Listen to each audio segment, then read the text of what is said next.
Mesdames, Messieurs, chers amis, on est heureux de se retrouver dans une forme un peu particulière. Vous avez été comptés les uns les autres pour ne pas être trop nombreux.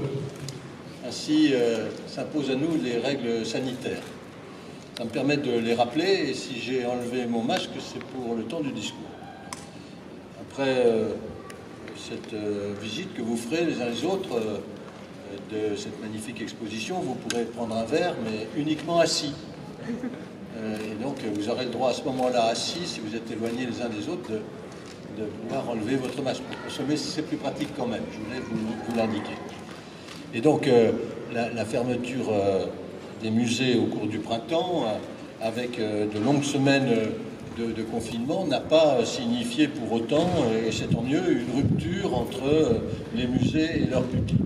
Et l'expression, on le dit souvent avec mon adjointe, Christine Martin, adjointe à la culture, d'un fort désir de culture et de patrimoine, s'est fait jour autrement. Et les musées, merci à toute l'équipe du musée qui est ici présente, ont tenté de se tourner vers tous ceux qui ne pouvaient plus se rendre dans les établissements dans une attitude de partage et de solidarité. Et de générosité, bien sûr. Et donc, il y a eu une forte présence des musées sur la toile, comme on dit, sur les réseaux sociaux. Et puis, il y a eu des contenus adaptés, des créations. Et tout ça a permis finalement un intense effort de créativité qui a fait pallier ou passer un peu l'absence en tissant un autre type de lien entre le public et les œuvres. Cette période a sans doute également permis de toucher, du moins on l'espère, par le biais du numérique, des usagers qui n'étaient pas les habitués de la visite des musées. Espérons qu'ils en garderont le souvenir de la découverte et qu'ils auront envie d'y revenir. À nos yeux, pourtant, à vos yeux aussi, rien ne pourra remplacer, bien sûr, surtout dans cette matière, la confrontation directe entre les collections, les œuvres d'art, puis la puissance de la création artistique et la rencontre avec la richesse de notre patrimoine. Les visiteurs qui ne s'y sont pas trompés nous ont permis d'avoir une fréquentation importante de nos musées depuis leur réouverture au public. Et si le musée des Beaux-Arts a rouvert le 3 juin, les autres musées avaient retrouvé dès la mi-mai leur public, et un plaisir, je l'espère. Et la saison estivale qui s'achève a été marquée, je voudrais l'indiquer, je vous l'indique, monsieur le préfet, en vous remerciant de votre présence, bien évidemment, je n'allais pas oublier de le faire, a été marquée par une très bonne fréquentation de nos établissements, puisqu'il y a eu plus de 70 000 visiteurs, et l'adjointe au tourisme doit en être très contente, parce que beaucoup de touristes au sein des musées en juillet et en août. Et donc, je rappelle que si c'est moins qu'en 2019, mais 2019 c'était l'euphorie, j'allais dire, de l'ouverture du musée, c'est davantage qu'en 2018 ou en 2017. Et donc, on a 30% de visiteurs étrangers, ce qui est une bonne démonstration de notre capacité, de la capacité de notre patrimoine à attirer, à rayonner à l'extérieur et à faire venir sur notre territoire, même dans des conditions difficiles, un public nouveau. Le report des expositions du printemps à l'automne, compte tenu de la situation sanitaire, bien sûr, amène à multiplier les événements. Je vais vous en citer quelques-uns sur la période de rentrée. Tout cela a été travaillé. Pour ne pas surcharger le calendrier, nous avons décidé de regrouper cette année sur une même date, ce jour, jeudi 10 septembre, tout à la fois le lancement de la saison des musées et le vernissage de l'exposition que vous aurez l'occasion de découvrir, la fabrique des collections. Et donc, la saison culturelle, je vais vous en parler rapidement, la saison culturelle des musées va se décomposer de grands événements, va se composer en grands événements, au premier rang desquels les expositions et des dates qui font la vie de tous nos établissements. Partout, je peux le dire, merci aux équipes du musée, elles ont rivalisé d'imagination et d'inventivité pour proposer des programmations tout à fait intéressantes. Ainsi, il y aura des expositions. Le 16 septembre, j'y tiens beaucoup parce que c'est quelque chose qui me touche, puisque nous avons instauré cela. Il y aura l'inauguration de l'exposition HAL 38, Année tropique, qui sera la restitution du travail des jeunes artistes en résidence dans les ateliers mis à disposition de la ville. Cette exposition est montée en lien avec le FRAC et je voudrais les en remercier. Je remercie aussi l'artiste peintre que vous ne connaissez pas, franco-chinois et dijonnais avant tout, Yan Peiming, parce que cette idée d'avoir des étudiants sortant de l'École nationale des beaux-arts en résidence pour leur permettre pendant 2 ans, 2 ans de créer, de se lancer dans la création et d'ensuite montrer leur création, eh bien c'est une idée que nous avait proposé, donné Yan Peiming il y a maintenant une bonne quinzaine d'années. Mais je ne veux pas en dire plus parce que sinon on va penser que je suis là depuis très longtemps. Octobre-novembre, il y aura donc au Musée de la vie bourguignonne une exposition qui évoquera la guerre de 1870 autour de l'œuvre d'Édouard Paupion avec, les Dijonnais en parlent beaucoup, la barricade de la rue Janin, un moment important de l'histoire de notre vie. Et puis au printemps, 2 expositions avec des fragments d'une archéologie dijonnaise très riche au musée archéologique, avec l'évolution de la céramique de table depuis l'Antiquité jusqu'au monde moderne, et une exposition monographique d'André Clodo au musée des Beaux-Arts, qui est un peintre dijonnais tout à fait atypique, que j'aime beaucoup pour, comment dire, sans choquer personne, son engagement politique. Tout le monde l'aura compris. Voilà. L'année se clôturera par la présentation du travail des ateliers d'art plastique. Au cours de la présentation, les ateliers s'exposent. Et puis, il y a les grandes dates du calendrier national des musées. Donc, il y aura des visiteurs au cours des journées européennes du patrimoine, à organiser ce préfet avec les précautions nécessaires. Mon chef de cabinet a dû compter combien nous étions ce soir pour que nous respections les règles. Et puis 2 nocturnes, là aussi en respectant les choses, émailleront l'automne avec la nuit des musées et la nuit des étudiants.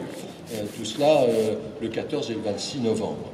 Enfin, en 2021, eh bien, on espère qu'on aura terminé les journées nationales de l'archéologie au musée archéologique. Donc, vous le voyez, beaucoup de réunions, beaucoup d'initiatives, beaucoup d'expositions, beaucoup de présentations, beaucoup de journées, plus des réflexions un peu plus scientifiques sur des journées d'études sur la restauration des collections à l'occasion de la rénovation du musée, qui a été faite avec les spécialistes du musée du Louvre, par exemple, et puis un cycle de conférences de l'école du Louvre sur la thématique art et politique, la figure de l'artiste engagé, et il y en a, les avant-gardes historiques, même si le mot avant-garde est moins employé qu'à une époque, et sans oublier la programmation régulière de visites nocturnes, concerts, spectacles, et bientôt, nous l'espérons, la musique à nouveau avec nous, avec les traversées baroques et l'orchestre Dijon-Bourgogne. Alors, mesdames, messieurs, chers amis, l'exposition La Fabrique des collections marque donc le coup d'envoi de la saison culturelle des musées. L'événement à l'honneur, je le dis, mais vous allez découvrir pour ceux qui ne l'ont pas encore fait, à l'honneur des collections, l'enrichissement des collections pendant la rénovation du musée des Beaux-Arts. Cela a été fort bien dit tout à l'heure. 250 nouvelles œuvres ont été acquises au cours de ces 10 dernières années. Des achats, des dons, des legs, des acquisitions, du mécénat, des transferts de propriété. Et vous aurez l'occasion de voir une exposition qui présente 110 œuvres d'époque et d'approches très diverses. Peinture, bien sûr, sculpture, dessin, gravure, installation allant du XVIe au XXIe siècle. Et donc, vous y verrez beaucoup d'œuvres qui ont été acquises. Et puis, dans le parcours du musée, vous aurez l'occasion, en cheminant dans le musée, de découvrir des artistes comme Angela Bullock. Conseil, il faut monter tout en haut, mais vous la verrez. Et puis, Simon Morlaix, etc. Voilà. Voilà, c'est donc une exposition bilan qui propose aux visiteurs de suivre, on va dire, quelques-uns des fils directeurs, parce qu'il y a une ligne directrice, un fil rouge des acquisitions du musée, de la politique d'enrichissement des œuvres de la collection, avec l'art en Bourgogne du XVIe au XVIIIe, l'art moderne, et encore merci à la donation Granville. Oui, merci pour tout ce qui a été fait et qui donne cette valeur à notre musée en matière d'œuvres contemporaines à travers les œuvres de Yan Peiming, de Cécile Barre, de Philippe Grenon, de Zhuang, d'Angela Bullock et puis et d'autres, Philippe King et autres. Donc voilà, des acquisitions au auprès de ces artistes d'œuvre constitue sûrement un engagement constant d'une scène contemporaine aux côtés du musée, l'engagement des créateurs, mais aussi des institutions, comme j'ai parlé tout à l'heure du FRAC Bourgogne, dont la directrice est avec nous, je la salue, mais aussi du consortium. Et le directeur du consortium s'est excusé de ne pouvoir être là. Voilà. On ne se reconnaît pas tous avec le masque, ne m'en voulez pas si il me manque. Voilà. C'est sous le signe de la proximité avec l'art, donc aujourd'hui, que les retrouvailles avec le musée ont lieu. L'exposition inaugurale, ici et là, vous vous en rappelez, L'homme qui pleure, c'était le dialogue amorcé par Ian Paiming avec l'acquisition de 6 œuvres. Et vous pourrez voir, j'allais dire, mais prenez cela avec humour, malheureusement, le magnifique tableau qui était dans mon bureau et qui ne l'est plus, qui est exposé là. Et donc, vous verrez qu'avec cet éclairage, il est encore plus saisissant. Il s'agit du portrait victime Ingrid, elle. Voilà.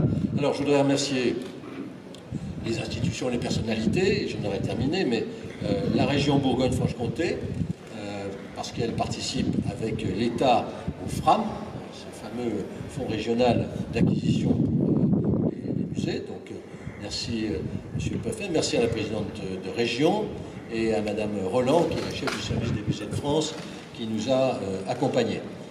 J'excuse la directrice régionale des affaires culturelles qui est interdite de se déplacer pour des raisons connues d'elle seule. Et puis les nombreux donateurs et artistes qui ont enrichi la collection. Je pense, je voudrais adresser des remerciements particuliers à la Société des Amis des Musées de Dijon, qui est présidée par Marie-Jo Durner-Archeret, qui est excusée ce soir, mais qui est représentée, je le sais, merci. Les artistes qui se sont engagés, on en a parlé, Cécile Barre, Ian Paiming, Zuong, Simon Morlet, Jacques Perrault, et que je n'oublie pas Philippe Grenon. Et puis les conservateurs de la direction des musées qui sont impliqués depuis 2010, ils font un travail formidable dans ce fil rouge des acquisitions. Enfin, un grand merci à Catherine Tran-Bourdenot pour la commissaire de l'exposition, qui est coordonnatrice aussi de la politique documentaire des musées de Dijon, et puis les équipes des musées, avec notamment Virginie Barthélémy. Voilà, j'en ai terminé, merci d'être présent. Allez, prenez votre temps, allez voir ces œuvres, vous comprendrez comment se fait une politique d'acquisition, et puis nous pourrons nous retrouver assis pour prendre le verre de l'amitié. Je vous remercie.